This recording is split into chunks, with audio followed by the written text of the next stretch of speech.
Whew. Hello and welcome back to another video. It's been quite a while, hasn't it? Well, I've been pretty busy, done a lot of things, recharged my batteries, and I think I'm now ready to really get going again with War Thunder. I played a lot of games, but it just didn't record that much, and I don't know. I was in the middle of a tuning season, a lot of car meets to attend, and finally got himself a new high-end PC, so now I can record War Thunder with the highest settings. But anyways, and I am now showing you what has to be my best game with the Kawasaki Ki-61 Heen. Of course, this is the premium version of the Ki-61, the one with two German Mauser MG151s, and this makes the Ki-61 one of the best aircraft in the Japanese tech tree. It really is a great all-rounder. It's not the fastest, but its maneuverability is certainly above average. It is very good in the dive, and its climb performance is decent enough. And the armament of the Ki-61 is absolutely amazing, because these two 20mm Mauser cannons are wing-mounted, and it gives a good balance between nose-mounted machine guns and wing-mounted cannons. And there's my first kill. Took down one of the most dangerous aircraft in the enemy team, an XP-50.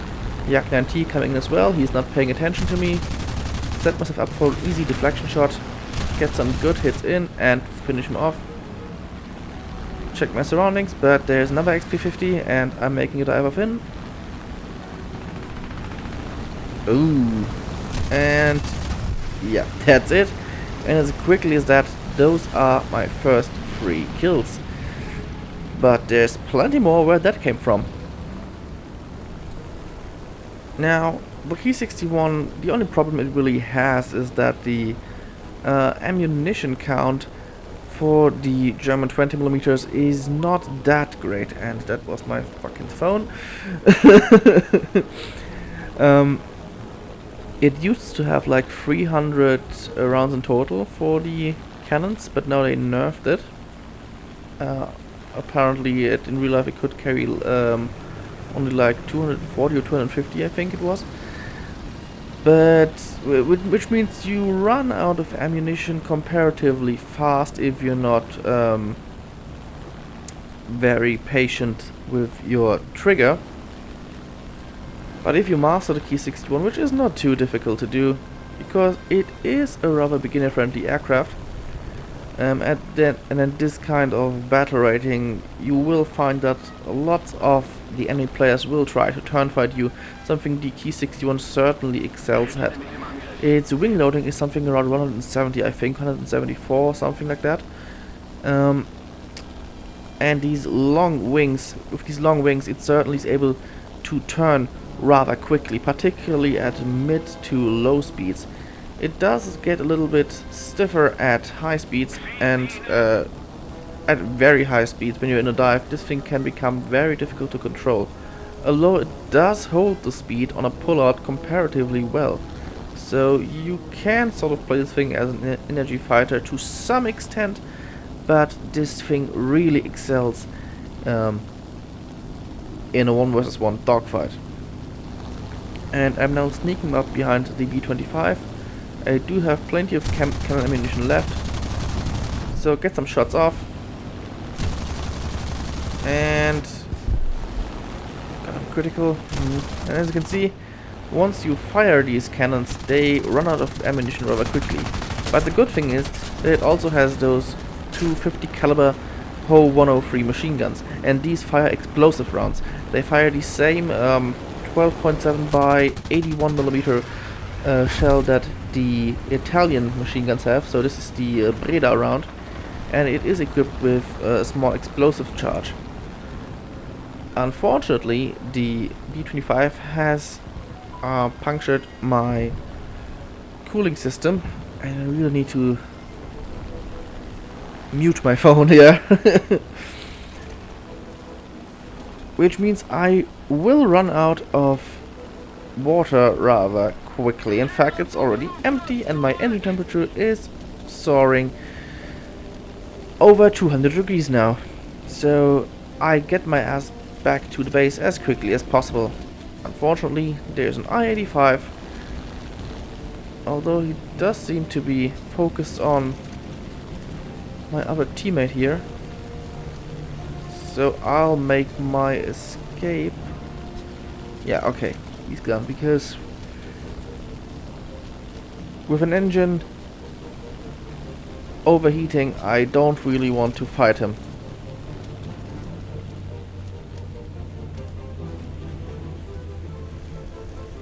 Come on, come on.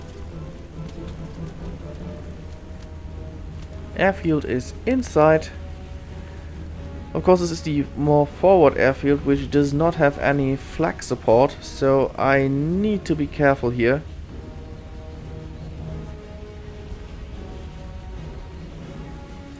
Oh, let's see. I hope he's... Yeah, okay, I think it is safe to land.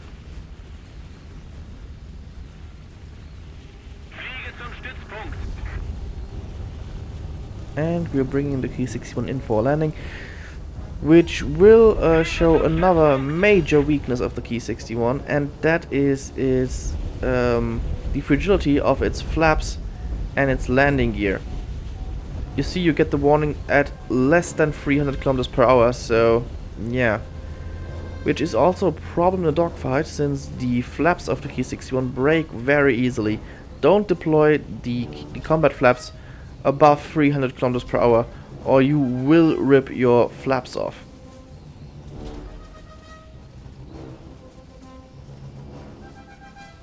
And we have landed right at the time the engine turns yellow.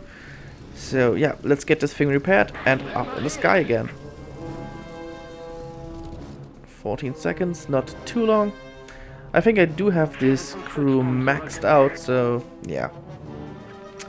And as I said, this is the premium version. You can also, of course, fly the regular Ki-61 Hey. In the Tech Tree, it is the exact same aircraft. But of course, this one here has better modifiers. In fact, it has some of the best modifiers in game. If you run this thing on a premium account and get the correct boosters on, you can make a shit ton of money with this aircraft. And as it is comparatively beginner friendly,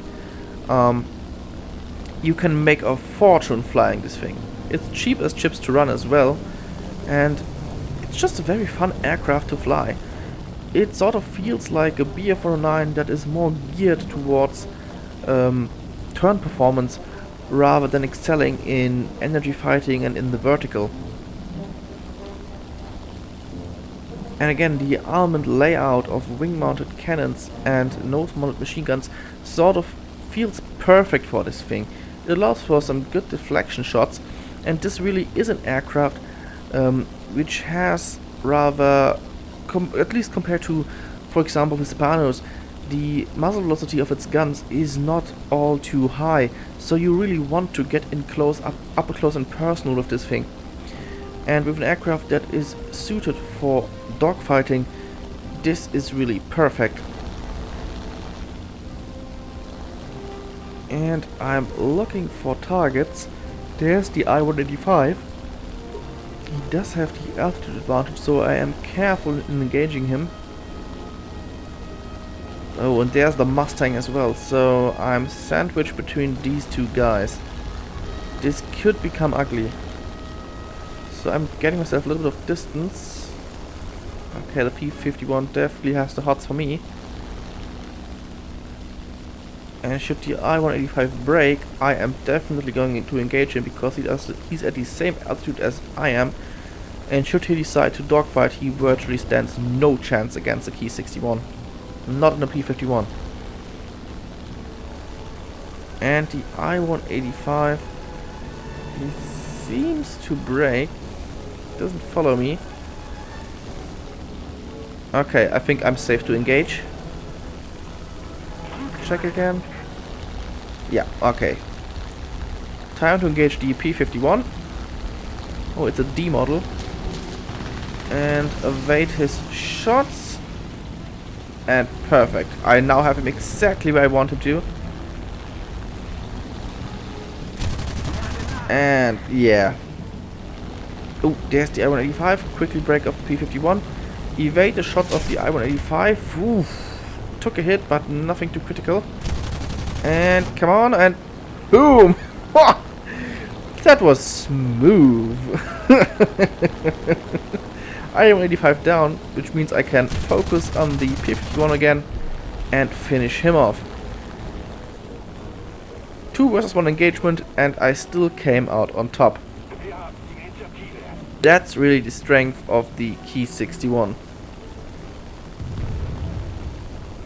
Alright, only the P-61 Black Widow left. I'm on 6 kills.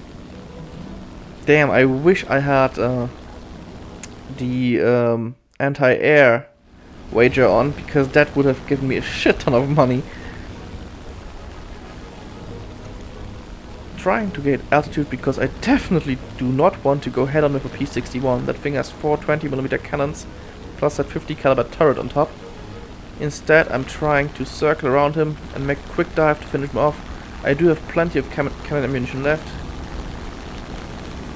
And he's engaging with his turrets, so need to be careful. He's hit me, but my cannons get the job done. That's the last enemy aircraft.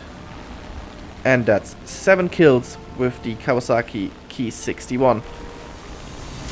Oh, I actually had the anti-air wager on. Oh, great. Oh, well, let's see. I think this was... No, this was not with a premium account. 136,045. Look at that, almost 200,000 if I would have run a premium account. And yeah. That's the Ki-61 for you. What a fantastic aircraft. I'm definitely looking forward to making a full guide on this thing as well. I did have it planned for quite some time, and I do have the material, the literature here lying around. But there is some other stuff I want to do first. I am actually in preparation for doing another Ki-44 guide, but only a historic one. So I do have plenty of material for that, so that's hopefully the next video to come. Until then, see ya!